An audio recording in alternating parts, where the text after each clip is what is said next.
If you had a cavity and you were to feel it with your tongue, it would seem deeper to you than if you looked at it with your eyes. Say you took the what you saw and what you felt, the somatic information, and you were to compare them side by side, and you were to or overlap them, cross-section them.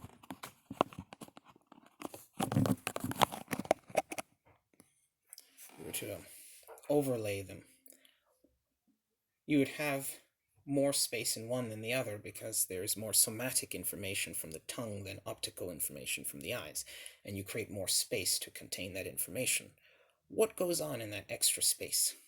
Well, maybe there's a little Hygiena telling you, that's a daughter of Apollo, Hygiena, the goddess of hygiene, telling you to rinse out your mouth with that fluorine-laden water. It will help to prevent the tooth decay. And slow push-ups, one slow push-up is better than 100 quick ones. And the fluorine is poisonous. Fluoride ion. It's an ion, fluoride. Laden water. It's poisonous, though. Teeth are health. When you can, there are times in my life that I didn't do things that are necessary in order to have any kind of life in this world. I didn't do well in school. I didn't do well with people. I didn't do well with anything. The generosity of this woman who also betrays and degrades me is the only good thing I have in this life. It is what allows all of this to occur. She has allowed all of this.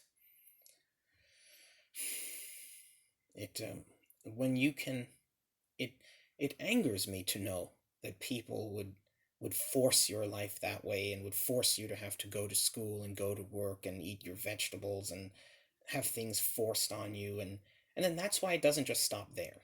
They keep forcing. They're doing what's best for you. They love you. They want to do what's, they have your best interests at heart. Balderdash. They're doing this because authority says so and for no other reason. And this is why it always goes beyond that. This is why it's then, you have to dress like this and move like that, and you can't say those words, and you have to worship this and go here every Sunday and say this when someone brings you food. I'm still here saying yes please because I've been afraid of authority figures since I was 5 years old.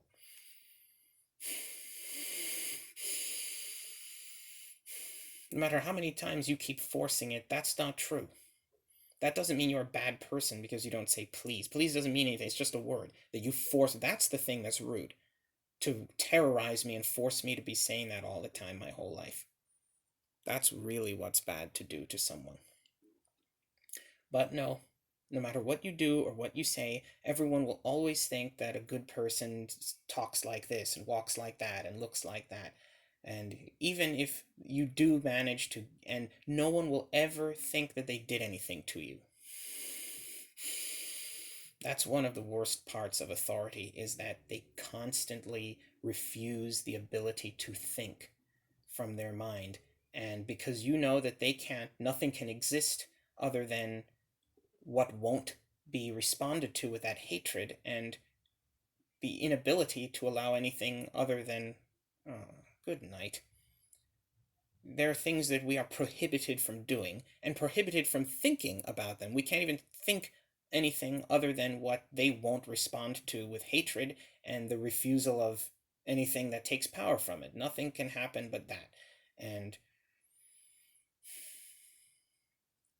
because of that, it's futile trying to reason with them. You can't talk to someone because not only will they never allow any thoughts or anything other than that to exist, you have the same fear, and it keeps breaking you down in your spirit and not letting you think of anything except for what everyone won't respond to by refusing anything to happen or exist or to think other than what authority, other than what people respond to that way.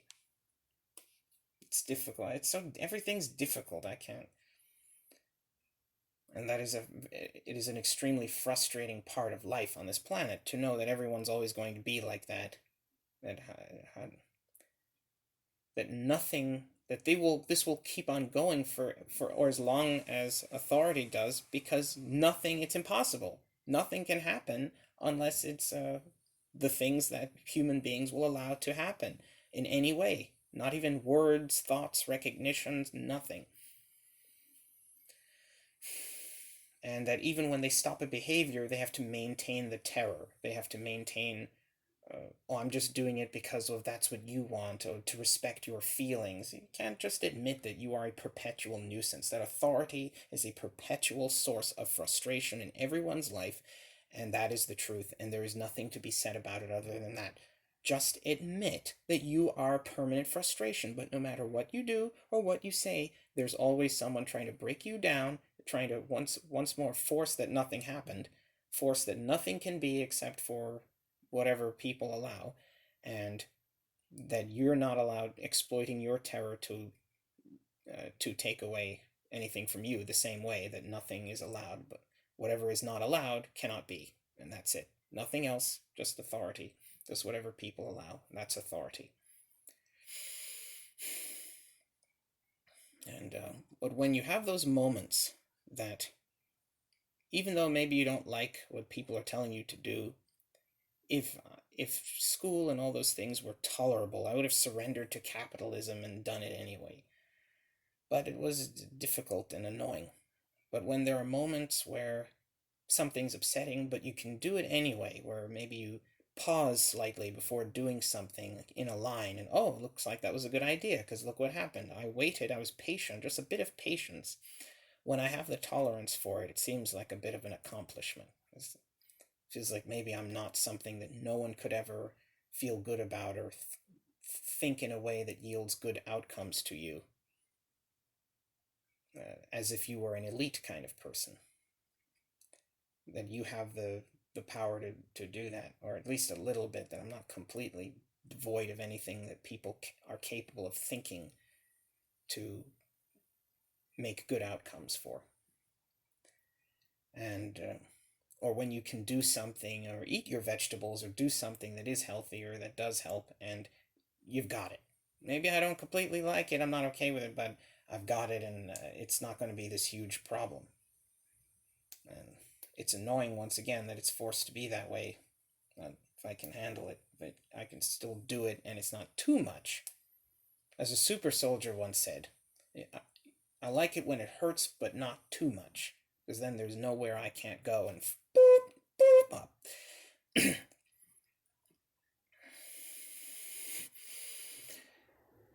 Meaning. When it comes to every time I meet the gods in a lucid dream, I always, the first thing I do is ask what the meaning of life is.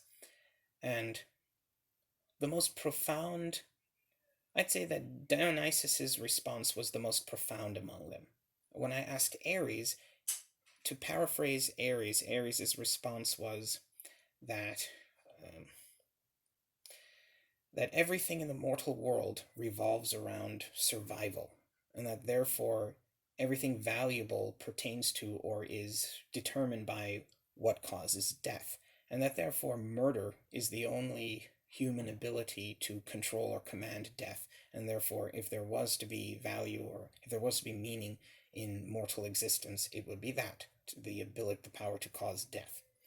When I asked Hermes what the meaning of life was, he at first gave me a series of convoluted answers, and they didn't seem to pertain to what I was saying. And in one case, it regarded the nature of the underworld, which I will discuss in a different video. And I kept trying to rephrase the question, and then he told me that the question of meaning is strange, because you're suggesting that meaning is something that is part of life, when, or that meaning is strange, for meaning is something that mortals project onto the world around them. It's not part of your environment. And that life does not have meaning, but there are meaningful things in the experience of life. And then he went, and then he said, if there was to be a meaningful experience in life, it would be to make life as a what was it, to make life as a dream that you could feel you escaped into and then get caught between thoughts, so that if you never start a new train of thought, the feeling of the last one doesn't have to go away, and you can feel like you escaped into a place of your making from an inescapable, brutal trap forever.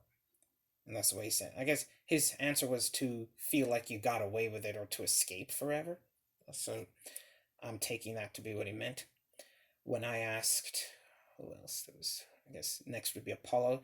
When I asked Apollo, I mean, I think Dionysus said his bit before Apollo, but since I'm doing them in order of significance, how profound I think they are. Apollo, when I asked Apollo what the meaning of life was, he said that the meaning of life was to make life as a work of art. And then I asked him, well, how do you make art? And I think that's when he was talking about um, art is to any contrivance that brings out the few valuable experiences from the soul. And that you do this with a body of knowledge that's the bit about the body of knowledge that you use to, but that you have to wield with a degree of ease that won't wake a dream. And then you follow the dream to new knowledge, though eventually the burden of knowledge disrupts the dream, and it is this dream that keeps the mortal heart and soul alive, and when it goes, you too shall die, or something like that. And that's what he said. That's what Apollo said. And when I asked Dionysus what the meaning of life was, he said, never invite Dionysus to a party, by the way. That's one of the three cosmic laws of partying. No Wiccans, no witches, no Dionysuses. He said that in this world there are few treasures surrounded by endless darkness, and that the meaning in them is to collect them all and use them together in the way that brings the best out of all of them, as scenes in a play, Dionysus being the god of theater. I thought that was the best out of all of them. I'll make a mention of a small amount of the cosmopolitan concept, and this is something that Hermes told me about. He was telling me about the nature of life, and he was commenting on Apollo's techniques of medicine, and he was telling me that to say that humanity was a bud on a tree, and it grew out in a fractal. The amount of energy flowing into it determines how wide it will spread and how complex it can be, the foundation, so to speak. And when the energy doesn't cause expansion anymore, the dendrites at the end that would continue the energy flowing kind of collapse. They're not held open by the force flowing through them. They collapse. Then that causes something else to collapse, and whatever grows stops expanding and starts heading in a different direction. They start crystallizing inward and creating.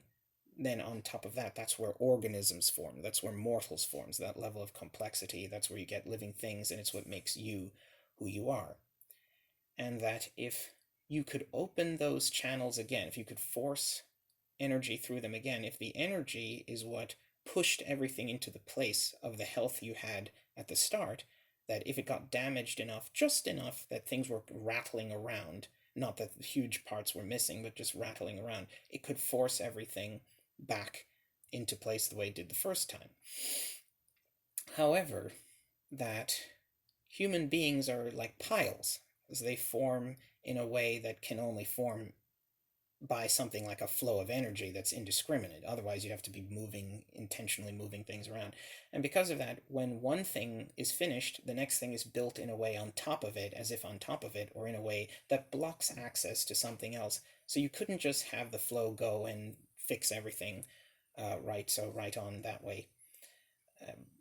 And that even if you could redirect it to some degree, there would always be something that you'd have to access at the same time, or with specific timing that's being impeded, or that can't be accessed at all because it's being impeded by how everything is formed.